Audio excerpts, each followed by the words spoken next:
there, my name is Robin Walsh and I am a naturopathic doctor here at Vibrant Living in Waterloo, and this is my 2-minute weekly wellness series. We've been talking a lot about what I consider to be the 4 pillars of health, and these are the things that I think everybody, regardless of what diet you follow or exercise program or what you're doing, I think everybody needs to have in place in order to achieve optimal health and wellness. So we talked last week about the first pillar, which I think is considered to be hydration. We're going to talk about the second pillar, which is dear and true to my heart, which is nutrition. It's probably my favorite of the pillars. And, in my personal bias, the one I think probably makes the biggest amount of impact just in terms of overall wellness and how you feel. So everybody, I think, has their different opinions on what to eat. I don't think that there is a one-size-fits-all diet. I don't think there's the best diet. I don't think everybody should be following the ketogenic diet or the paleo diet or the specific carbohydrate diet. I think everybody has to figure out what diet is sort of right for them. However, I do think that nutrition has provided us with some clues as to what most people should be doing in order to feel well. I think one of the things that keeps people on a lifestyle program long-term more than anything else is how they feel.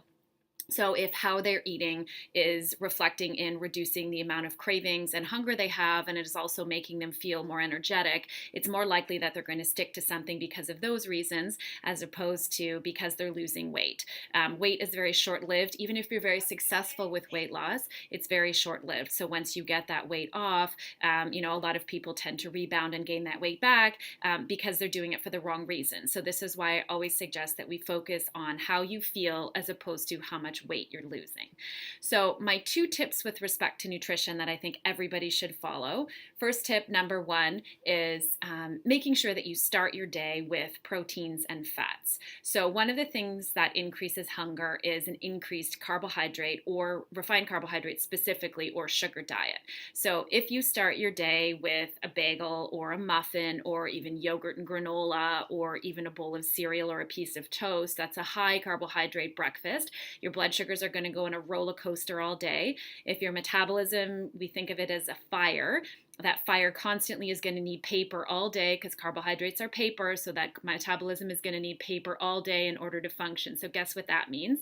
Your day is constantly being met by more carbohydrates, more hunger. You can only go a couple hours between meals without eating. You need a snack. And this is really hard if you're trying to follow a low-carb diet or a diet in general. It's really hard to stay on this long-term if you are feeling this constant hunger.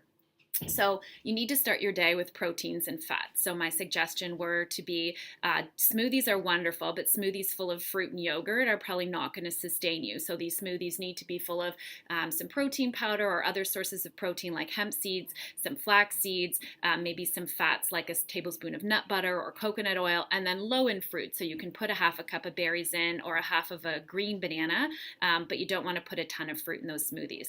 My second favorite option for breakfast would be something like eggs and half an avocado.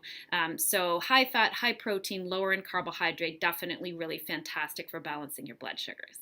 My second piece of advice is that you want to get your body out of the need to snack frequently. When I first started coaching in nutrition years ago, I was all about the eat within half an hour of waking and eat every 2 to 3 hours through the day. I think it was, for most people, fairly bad advice. So we need to get our bodies used to going less often or eating less often.